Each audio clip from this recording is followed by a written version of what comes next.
Bad Trip is the brand new Netflix original film. It stars Eric Andre, Lil Rel Howery, and Tiffany Haddish. And just like in Practical Jokers, Jackass, and the Bad Grandpa films, this is a mixture of an actual theatrical story mixing with real pranks, pranking real people. And it's, of course, led by Eric Andre. Basically, Eric Andre, he meets the girl who he used to like in high school.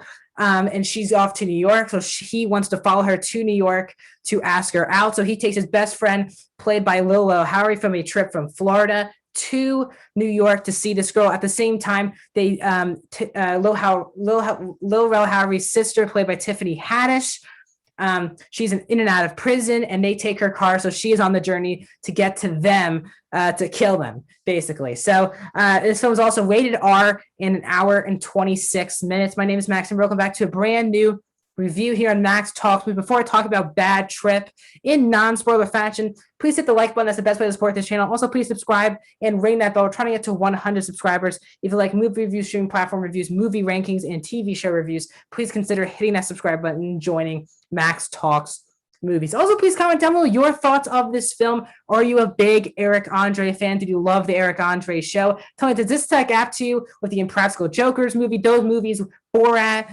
where they're really pranks with a story in it? Where's this rank for you in those? And are you going to check this one out this weekend on Netflix? Now let's get into the review. So I was actually pretty excited for this film. I saw this trailer in theaters before the pandemic, maybe late 2019, early 2020. I was seeing the trailers for this movie to come out. This movie was supposed to come out in the summer of 2020. Then it was just nothing happened to it. No one knew what happened to the movie. And then it got put onto Netflix. And I feel like that was a better place for the movie, even though it would be funny to be in a theater with all these people laughing. It did feel like a streaming movie as well. So I thought it would work on Netflix. I've seen a lot of Eric Andre. Of course, I've seen a lot more of Lil Rel and Tiffany Haddish, and I really enjoy some prank movies. Borat 2, I really liked. I really also liked the Impractical Jokers movie. Bad Grandpa, all this stuff I really do have some fun with. And again, I did have some fun with this movie. Literally, the pranks, you're here for the pranks. And I'll get to the negatives in a bit, but there are a couple pranks that really got me laughing.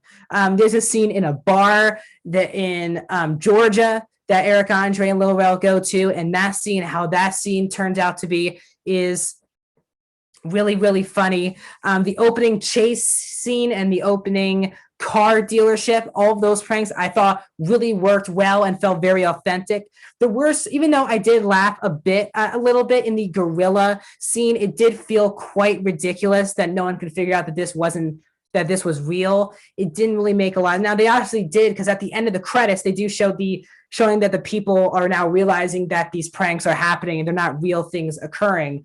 But it did feel a little dumb that the people who were getting pranked didn't realize that the gorilla was obviously played by a guy. It didn't really make a lot of sense.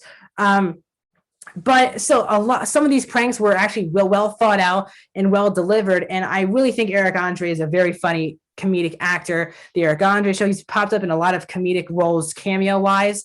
I think he's pretty funny in this movie. He's literally one of the best parts of the movie. And the other huge part of the movie that I loved was Tiffany Haddish. She has her old storyline where she really isn't with Lil Rel and Eric Andre the entire film, not until closer to the end. She's just trying to chase them down. And she also gets into the pranks. And her stuff is also pretty funny.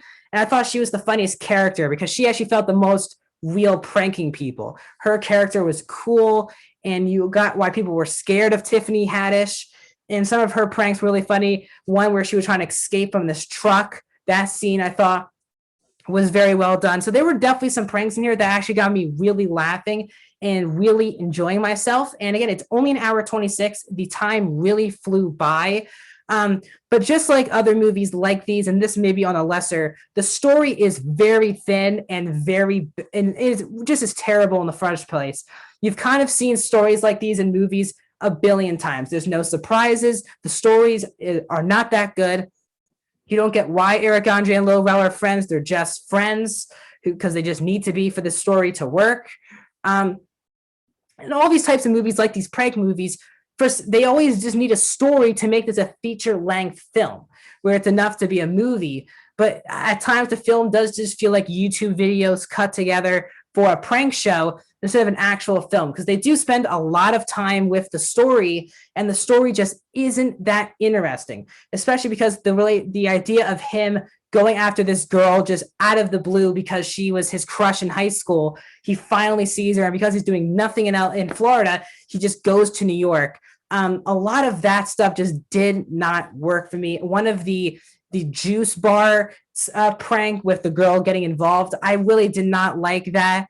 It felt like a prank that we've kind of seen a billion times done better by other pranksters, and their dynamic wasn't that great. Lil Rel is in the movie. I do like Lil Rel, but it seems, and he does get into the pranks a little bit, but most of the time when he's in a prank, he's just sitting to the side as Eric Andre is actually doing the prank, bringing him up during the prank. It's not like Lil Rel's actually, he gets like one or two actual pranks that he's actually like physically involved in. Other than that, he's in the pranks just to sit there as Eric Andre is doing something, and at times it didn't really feel amazing. There was a drug out scene that I've seen, again, done better. So there are some pranks that got me really belly laughing, but there were some also pranks that I feel like I've seen a billion times done better. And that's where this movie does have its fault. For me, it's not as good as Impractical Jokers. Now, I'm obviously a lot more connected to the Impractical Jokers. I love that show. I watch it every week when the new episodes come out.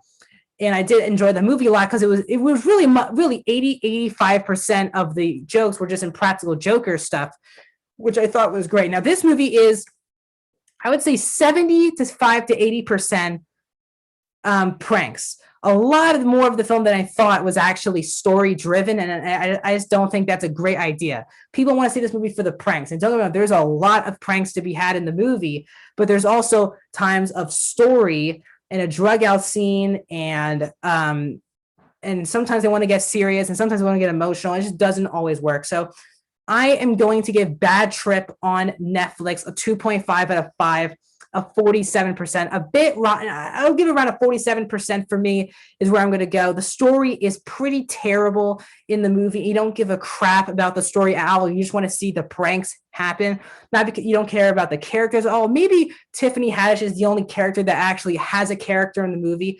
Other than that, Eric Andre is just being Eric Andre and Lil Rel's being Lil Rel. The characters don't have any depth to them, and it's such a paper-thin storyline that it just takes you out of the movie at times. But overall, I did have a fun enough time. So if you like prank movies, I'm not sure this is one of the best ones, but if you want to kill an hour 25 just on Netflix watching Eric Andre, and if you're an Eric Andre fan, definitely check this one out. I can see how if you're not an Eric Andre fan, some of the jokes will fly right over your head and you think it's too gross, too sexual, all that type of stuff, and that is fair criticisms. But I did enjoy a lot of parts of the movie, so that's why I'm going to give it a 2.5 out of 5.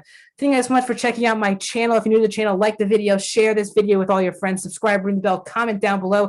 Do you actually love this movie? I've heard people say this is one of the worst movies of the year. I've heard people say it's one of the best prank movies. It's such a divisive film, actually, on Rotten Tomatoes and by critics. So let's say where you fit into all that, and really check this one out on Netflix this weekend. Let me know your thoughts, and I'll see you guys very, very soon.